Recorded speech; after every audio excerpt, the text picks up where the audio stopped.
Hello everyone. हम लोग body detox के लिए हैदराबाद में एक नेचर केयर हॉस्पिटल है वहाँ गए थे। वहाँ हमने 1 वीक का बॉडी डिटॉक्स प्रोग्राम लिया था। मैं उसी के बारे में आप लोगों को कुछ बताना चाहती हूँ कि हम लोगों का एक्सपीरियंस वहाँ पर कैसा रहा। इन शॉर्ट मैं सबसे पहले ये कह दूँ कि पास तो नहीं कहूँगी, लेकिन हाँ फेल भी नहीं है। कोई फर्स्ट टाइम अगर नेचुरोपैथी सेंटर जाना चाहता है तो वो बहुत अच्छा है उसके लिए, क्योंकि naturopathy treatment it's not easy. सबसे मुश्किल वहाँ का खाना होता है और खाना वहाँ का टॉलरेबल है, आप खा सकते हैं। दूसरी चीज़ कॉस्टली है, मैं बताऊँगी आपको किस टर्म में। पहले मैं आपको वहाँ का नेचर केयर हॉस्पिटल जो हैदराबाद का था उसका मैं आपको रूटीन बता देती हूँ हमारा। हम लोग वहाँ सुबह 5 बजे उठ जाते थे। उसके बाद हमें एनिमा करना होता था और मिट्टी पट्टी होती थी। एनिमा के लिए और मिट्टी पट्टी के लिए वहाँ पे लेडीज़ के लिए लेडीज़ आती थी रूम पर ही, और जेंट्स के लिए जेंट्स लोग आते थे। उसके बाद हम लोग बाहर वॉक के लिए चले जाते थे, पार्क में या बाहर वहीं वॉक के लिए।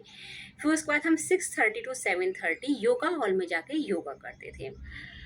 योगा हॉल में योगा जो हम करते हैं वहाँ पर थेरेपेटिक योगा उसे बोलते हैं। वहाँ पर वो आपको बड़ी बड़ी बॉल्स देते हैं, उससे आपको वो योगा कराते हैं, दैट्स इट। उसमें वो स्टार्टिंग के 2 डेज जो कि होते हैं वो आपको आपके ऊपर फोकस करते हैं कि आप नए हैं। फोकस करते हैं मतलब एटलीस्ट आपके पास आते हैं, बात करते हैं। उसके बाद 2 डेज के बाद वो आपके पास नहीं आते हैं। आपको जो सिखाया है आप उसी को ही कंटिन्यू करते रहिए। नेक्स्ट में 7:30 हम लोग योगा हॉल के जस्ट अपोजिट ही डाइनिंग हॉल है, वहाँ चले जाते थे। वहाँ मॉर्निंग के अंदर हमें रागी माल्ट और ज्वार माल्ट मिलता था। वो लिक्विड डाइट होती है, वो हमें मिला करती थी, वो हम पीते थे। अगर कम पड़ता है तो डॉक्टर से हमें लिखवाना होता है, तो फिर वो वहाँ पे स्प्राउट्स दे देते हैं अगर हम डॉक्टर से लिखवाते हैं तो। अदरवाइज सबको रागी माल्ट और ज्वार माल्ट मिलता है। इसके बाद हम लोग 8 o'clock अपने रूम पे वापस आ जाते थे। तब तक वहाँ पर डॉक्टर राउंड के लिए आते हैं, ये वहाँ पे सबसे अच्छी चीज़ थी।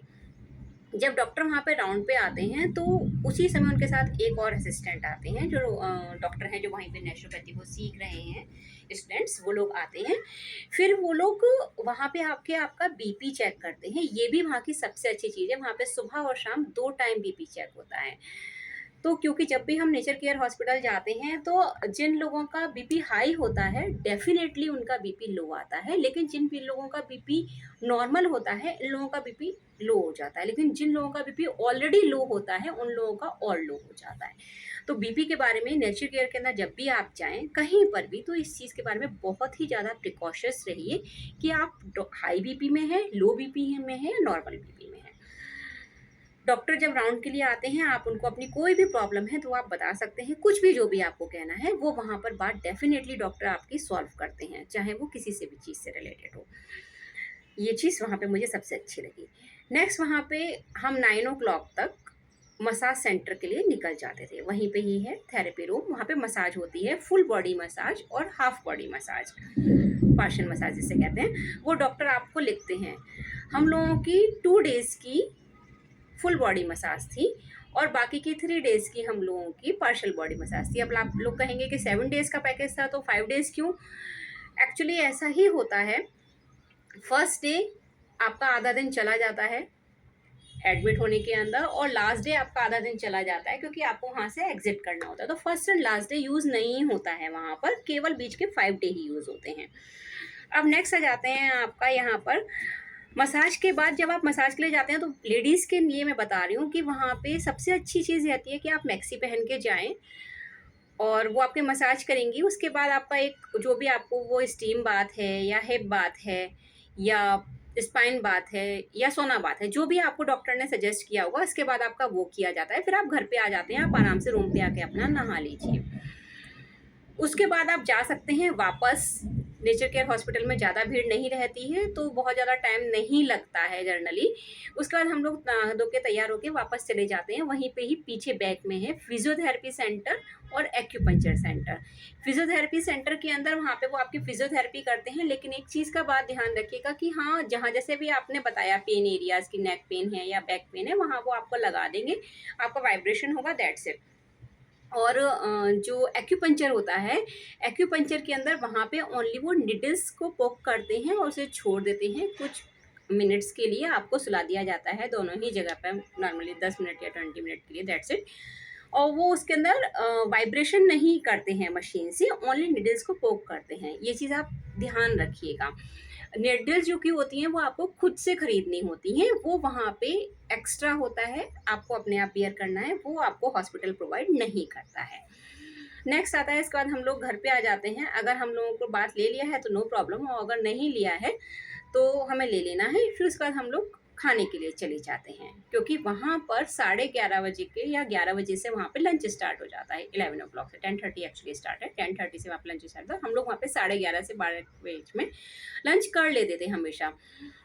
खाने में आपको वही मिलेगा जो डॉक्टर ने आपको प्रेस्क्राइब किया हुआ होगा, अदरवाइज आपको कुछ नहीं मिलेगा। बॉइल्ड वेजिटेबल्स मिलती हैं, सलाद मिलता है, फ्रूट मिलता है, बटर मिल्क मिलता है, और आपको वहाँ रोटी मिलती है। ये वहाँ पे सरप्राइजिंग था मेरे लिए कि यहाँ पे रोटी मिलती है। वहाँ पे रोटी मिलती है, मशीन की रोटी होती है।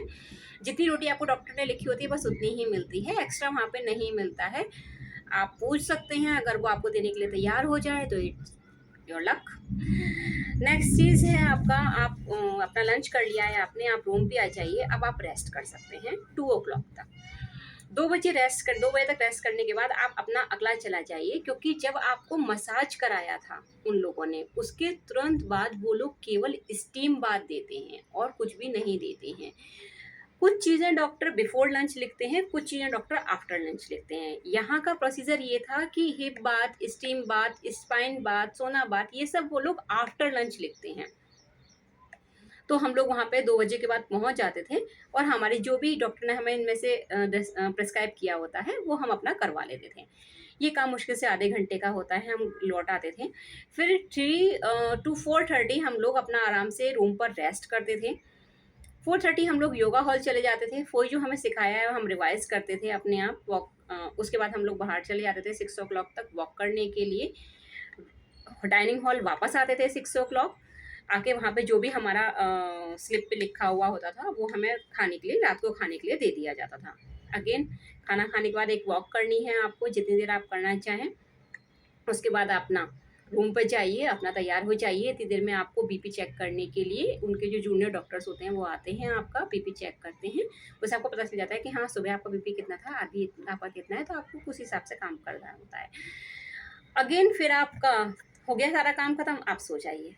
ये वहाँ का नेचर केयर का बिल्कुल सिंपल सा रूटीन था। इसके अंदर मेनली केवल योगा सुबह के टाइम 1 घंटा है और शाम के टाइम 1 घंटा है। सुबह 6:30 टू 7:30, शाम को 4:30 टू 5:30। इसके अलावा ट्रीटमेंट वहाँ पर जो कि है वो केवल 2 टाइम है। आफ्टर लंच ट्रीटमेंट बहुत कम है, बहुत कम क्या है ही नहीं, केवल एक ही ट्रीटमेंट होता है ओनली।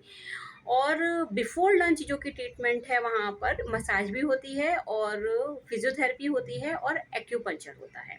ये 3 ट्रीटमेंट वहाँ पर होते हैं, दैट्स इट। इसके अलावा बाकी सारा टाइम आपका रूम पर ही जाता है।